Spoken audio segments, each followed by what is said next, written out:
Minority महिला हूँ। इस सदन में हम सिर्फ 2 महिलाएं हैं और उस नाते से मैं ये बात कहना चाहती हूँ कि इस बिल के माध्यम से मुस्लिम महिलाओं को कुछ नहीं मिल रहा है, ये हमें कुछ नहीं देना चाहते। निसार में तेरी गलियों पे है वतन, जहाँ चली है रिवाजो गैर कि कोई ना सर उठाकर चल सके।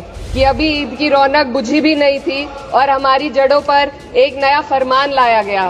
पहले उत्तर प्रदेश में मुसलमानों को नमाज पढ़ने पर रोक लगाई और फिर सौगात में ये बिल लाया गया। ये वही सरकार है जिसने राम जन्मभूमि ट्रस्ट में ये लिख दिया कि जिला अधिकारी भी अगर होगा तो हिंदू होना चाहिए। कोई मुझे बताए कि वहां पर सेक्युलरिज्म का रस क्यों नहीं घोला गया। धन्यवाद सभापति जी। मैं सबसे पहले दाद देना चाहती हूँ इस बिल के टाइमिंग की कि अभी ईद की रौनक बुझी भी नहीं थी और हमारी जड़ों पर एक नया फरमान लाया गया।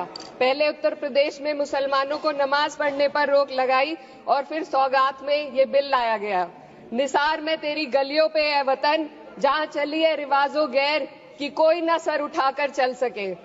मैं सभापति जी आपको ये बताना चाहती हूँ कि ईद के मौके पर एक विधवा महिला अपनी लड़की के साथ मेरे पास आई और उसने बताया कि वह एक वक्फ की प्रॉपर्टी में रहती है, वही उसके सर पर छत का काम भी करती है और उसकी रोजी रोटी भी वहीं से आती है।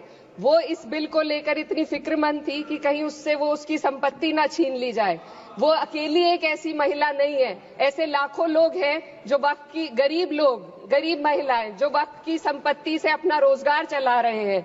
और ये जो वक्फ बाय यूजर क्लॉज के हटाने से लाखों वक्फ की जायदाद अपना स्टेटस खो देंगी और लाखों लोग इसी तरीके के लोग सड़कों पर आ जाएंगे।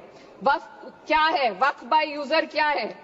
इसका ये मतलब है कि कोई जायदाद अगर सालों से दीन और भलाई के कामों के लिए इस्तेमाल हो रही हो तो वो खुद ब खुद वक्फ मानी जाएगी। हिंदुस्तान की अदालतों ने भी इस बात को तस्लीम किया है। वक्फ बाय यूजर सिर्फ वक्फ बोर्ड को ही मिली कोई खास सौगात नहीं है, ये बल्कि सभी अन्य धार्मिक ट्रस्टों को परंपरा और यूज के आधार पर बिना किसी डॉक्यूमेंटेशन के धार्मिक चरित्र को डिक्लेयर करने का राइट मिला हुआ है। भारत के संविधान के आर्टिकल 13 क्लॉज 3 में कस्टम और यूसेज को कानूनी वैधानिकता प्रदान करता है। इसी आर्टिकल से वक्फ बाय यूजर भी निकला गया है।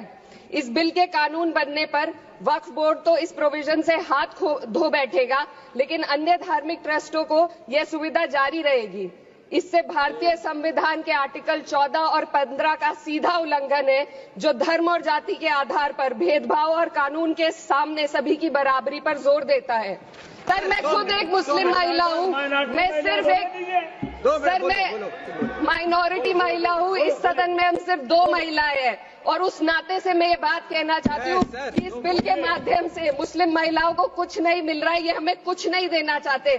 सिर्फ टोकनिज्म हमारे नाम पर बनाकर एक नैरेटिव मीडिया में चलाना चाहते हैं। तो ये बिल मुसलमान की भलाई का नहीं, उनकी पहचान को मिटाने का है।